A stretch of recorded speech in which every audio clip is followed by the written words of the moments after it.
चुनाव की टिक-टिक, seat sharing पर झिक-झिक।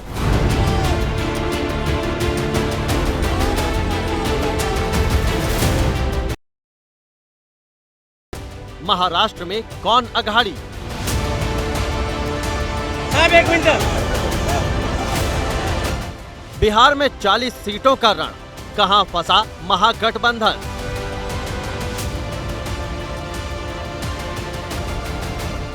सिर पर चुनाव है, सीट बंटवारे पर तनाव है।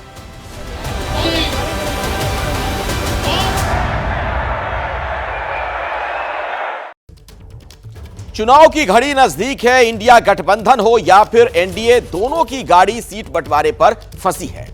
किसके लिए कौन कुर्बानी देगा, कौन कहां कितनी सीटों पर लड़ेगा, इसी पर माथापच्ची जारी है।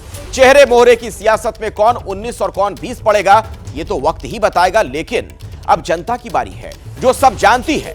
हालांकि बिहार से महाराष्ट्र और दक्षिण तक जो बिसात बिछाई जा रही है, वो क्या रंग दिखाएगी, इसी पर हम चर्चा भी करेंगे। मेरे साथ दो वरिष्ठ सहयोगी भी जुड़ रहे हैं, उनके पास भी मैं आपको लिए चलूंगा। आप देख सकते हैं आशीष सिंह आपको नजर आ रहे हैं, न्यूज रूम से मेरे साथ जुड़ चुके हैं, और नीरज पांडे भी दिल्ली से हमारे साथ मौजूद हैं, उनके पास भी मैं आपको लिए चलूंगा।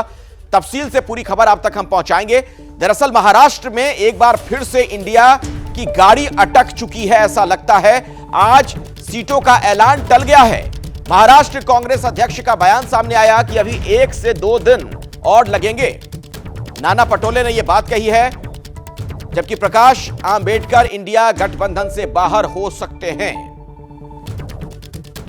महाराष्ट्र में एक बार फिर से इंडिया गठबंधन की जो गाड़ी है वो अटकती नजर आ रही है। सीट शेयरिंग पर आप देख रहे हैं किस तरीके से पेच। आज हमारी जो बातें हुई उसमें हमारे जो जितने मित्र पक्ष है उनसे भी हम लोगों ने बात की है, और उनके साथ बात करके 1-2 दिन में हम लोग हमारी फाइनल लिस्ट हमारे महाविकास आघाड़ी की हम जाहिर करें। शीश, यहां पर दिक्कत क्या आ रही है, कहां पर पेच फंस रहा है? देखिए, ये बात सही है कि ये बिल्कुल कहीं ना कहीं तो बात फंस गई है, जिसकी वजह से 21 तारीख औपचारिक तौर पर अखिलेश कहा गया था कि बाकायदा सीट शेयरिंग को अनाउंस कर देंगे, लेकिन उसको नहीं किया गया। और अब ये जानकारी दी जा रही है कि 2-1 दिन और लगेंगे। मेरे टॉप सोर्सेज अखिलेश ये बताते हैं कि सांगली की सीट है, मुंबई की एक सीट है, ऐसे 2-3 सीटें हैं जिनको लेकर के पेच फंसा हुआ है, आपसी कंसेंसस नहीं हो पाया। इसलिए आज की बैठक में ये अहम फैसला किया गया है कि अब जो इंडिया अलायंस के महाविकास अघाड़ी के जो कॉन्स्टिट्यूएंट्स हैं, चाहे वो कांग्रेस हो, चाहे एनसीपी हो, चाहे शिवसेना उद्धव ठाकरे गुट, इनकी जो टॉप लीडरशिप है अब वो आपस में बात करेगी और इन डिफरेंसेस को आयरन आउट करने की कोशिश की जाएगी। उम्मीद है कि आयरन आउट करके अगले 1 से 2 दिनों में या 3 दिनों में सीट शेयरिंग को ऐलान कर दिया जाए। हाउएवर ये देखने वाली बात होगी, ऐसा क्लेम तो 21 तारीख के लिए किया गया था, लेकिन अभी तक नहीं हो पाया था। अब टॉप लीडरशिप ये कोशिश करेगी कि इन चुनिंदा सीटों को लेकर, जिनका जिक्र मैंने आपसे किया, इन पे जो भी आपसी गिव एंड टेक करना है वो करके किसी तरह से इन डिफरेंसेस को आयरन आउट किया जाए और सीट शेयरिंग को अनाउंस किया जाए। लेट मी रिपीट अगेन, मैं फिर से दोहरा दूं, गिव एंड टेक करना पड़ेगा, क्योंकि कोई दूसरी पार्टी कोई सीट मांग रही, दूसरी पार्टी अपने कैंडिडेट को फील्ड करना चाह रही है। इस वजह से ये पेच अभी फंसा हुआ है। ठीक है, और महाराष्ट्र में दरअसल एनडीए में भी सीटों पर पेच फंसा हुआ है। एमएनएस को लेकर कशमकश की स्थिति नजर आ रही है। आज सीट बंटवारे का ऐलान संभव है। सूत्रों के हवाले से ये एक बड़ी जानकारी निकलकर सामने आ रही है। बीजेपी 31 से 32 सीटों पर चुनाव लड़ सकती है, जबकि शिंदे गुट को मिल सकती है 12 से 13 सीटें, जबकि अजित पवार वाला जो गुट है वो 4 सीटें उनके खाते में जा सकती हैं चुनाव लड़ने के लिए। लेकिन एमएनएस को लेकर कशमकश की स्थिति नजर आ रही है। आज सीट बंटवारे का ऐलान संभव है। एनडीए में एमएनएस को लेकर एक बड़ी बैठक हुई है। आपको बता दें, एकनाथ शिंदे, फडणवीस ने की बैठक, राज ठाकरे भी बैठक में रहे मौजूद। सीटों के बंटवारे को लेकर मंथन हुआ है, माथापच्ची हुई है। एमएनएस को कितनी सीट, इस पर चर्चा हुई कि एमएनएस को आखिर इस गठबंधन के तहत कितनी सीटें दी जाएं। तो राज ठाकरे पर जो टेंशन की स्थिति नजर आ रही है, विकल्प क्या क्या बीजेपी की तरफ से दिए गए हैं, जो सूत्रों के हवाले से हमें बड़ी जानकारी मिल रही है, वो मैं आपको बता दूं। विकल्प क्या हो सकता है? एमएनएस की जो मांग है वो 2 लोकसभा सीटों की मांग है कि हमें 2 लोकसभा सीटें चुनाव लड़ने के लिए दी जाएं। बीजेपी ने एक ऑफर यह दिया कि आप 1 लोकसभा सीट से चुनाव लड़ लें। ये सूत्रों के हवाले से जानकारी मिल रही है हमें। राज को यह भी ऑप्शन दिया गया है, राज ठाकरे को, कि आप लोकसभा में उम्मीदवार ना उतारें, एनडीए को आप सपोर्ट करें बिना उम्मीदवार उतारे। उसके एवज में क्या होगा? एमएनएस को विधानसभा में ज्यादा सीटें दी जा सकती हैं। आपको पता है लोकसभा चुनाव के बाद महाराष्ट्र में विधानसभा का चुनाव भी होना है। विधान परिषद में भी भागीदारी की बात कही गई है, यानी एमएनएस को कहा गया कि अगर आप लोकसभा चुनाव नहीं लड़ेंगे तो आपको ये विकल्प और दिए जाते हैं। मैं आपको नीरज पांडे के पास लिए चलता हूं, हमारे साथ सहयोगी हमारे लगातार जुड़े हुए हैं। नीरज, महाराष्ट्र में एनडीए में सीट के बंटवारे को लेकर आखिर पेच फंसा हुआ है, तो क्यों? दरअसल देखिए, आपने बिल्कुल सही कहा कि एमएनएस दरअसल 2 लोकसभा सीटों की मांग कर रही है। भारतीय जनता पार्टी ने 1 लोकसभा सीट मुंबई दक्षिण देने की बात कही है और उस पर वो अभी तैयार हुए हैं।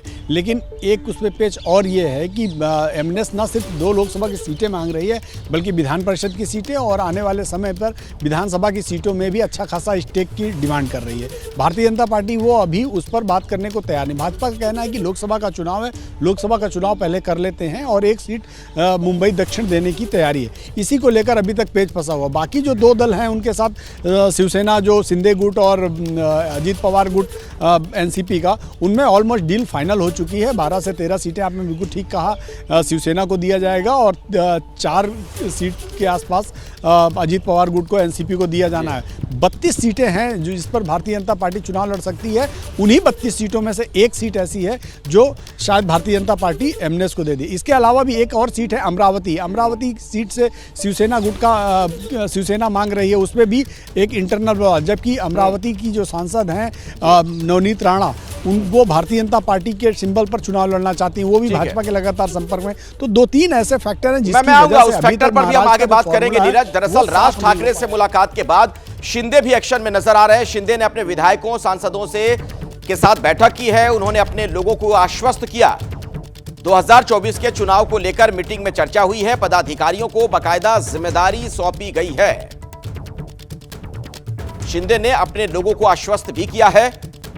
तो आप देख रहे हैं सीटों को लेकर किस तरीके से हर खेमे से कमोबेश एक जैसी खबर आ रही है। जहां पर भी गठबंधन है, हर पार्टी की कोशिश होती है कि उन्हें ज्यादा से ज्यादा सीटें मिले। आशीष, क्या यही वजह कि हम देख रहे हैं इस खेमे में भी इस तरह की दिक्कत आ रही है?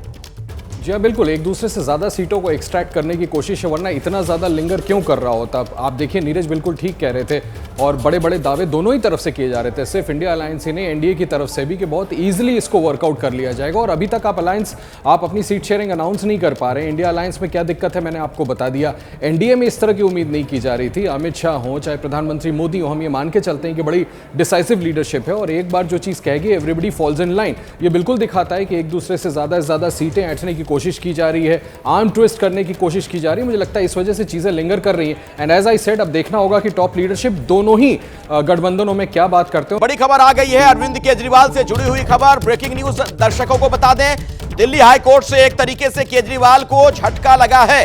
गिरफ्तारी से उन्हें राहत नहीं मिली है। दिल्ली हाई कोर्ट का रुख उन्होंने किया था, लेकिन वहां से किसी तरह की कोई राहत नहीं मिली है। कोर्ट ने नोटिस जारी कर ईडी से भी जवाब मांगा है, इन्फोर्समेंट डायरेक्टरेट से भी जवाब मांगा गया है।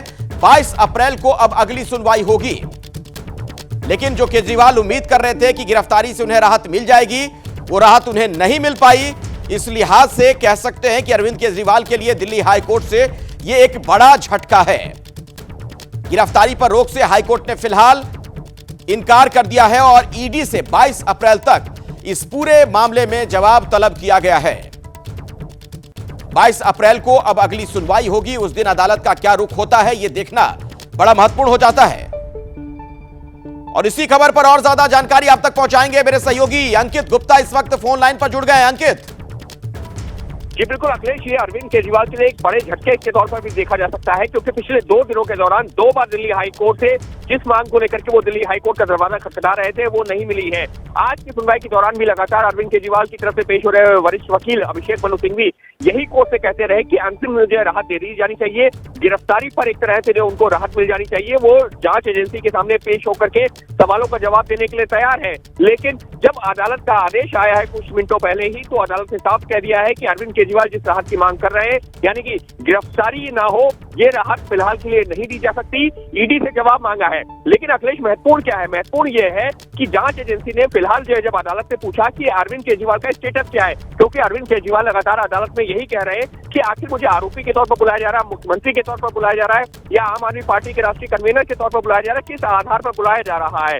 तो फिलहाल ईडी ने उस सवाल का जवाब देते हुए ये कहा है कि अरविंद केजरीवाल को एक व्यक्ति के तौर पर बुलाया जा रहा है जिनसे कुछ सवालों का जवाब लेना है और उन सवालों का जवाब देखने के बाद में आगे तय किया जाएगा कि उनकी क्या भूमिका निकल के आती है। यानी साफ तौर पर ईडी अभी उनको आरोपी के तौर पर नहीं बल्कि एक ऐसे व्यक्ति के तौर पर बुला रही है जिनसे सवालों का जवाब लेना है और उसके आगे की कार्रवाई तय की जाएगी। जी अंकित, आप कोर्ट से जुड़ी खबरें कवर करते रहते हैं, तकनीकी पहलुओं से वाकिफ है, जरा ये बताइए दिल्ली हाईकोर्ट का आज का जो रुख देखने को मिला है, क्या इसे एक संकेत के तौर पर देखा जा सकता है कि अगर केजरीवाल जांच में सहयोग नहीं करेंगे आने वाले दिनों में भी तो उनके लिए दिक्कतें हो सकती हैं, मुश्किलातें उनकी बढ़ सकती हैं?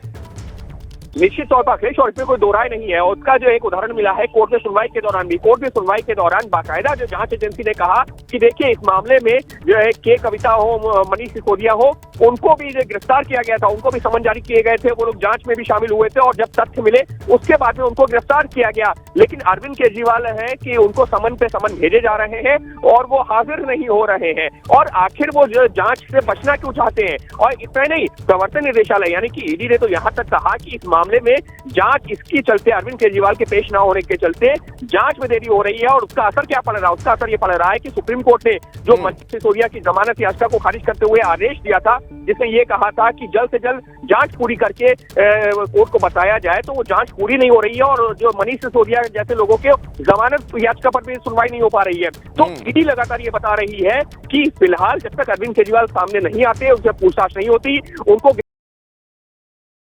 आपके पास आऊंगा, आप हमारे साथ जुड़े रहें। अभी की बड़ी खबर दर्शकों को बता दें, दिल्ली हाई कोर्ट से केजरीवाल राहत की उम्मीद कर रहे थे लेकिन उन्हें झटका लग गया है। गिरफ्तारी को लेकर राहत देने से फिलहाल हाई कोर्ट ने इनकार कर दिया है। अंकित, यह भी बताइए ईडी के लिए क्या निर्देश दिया गया, ईडी को क्या कहा गया कोर्ट की तरफ से?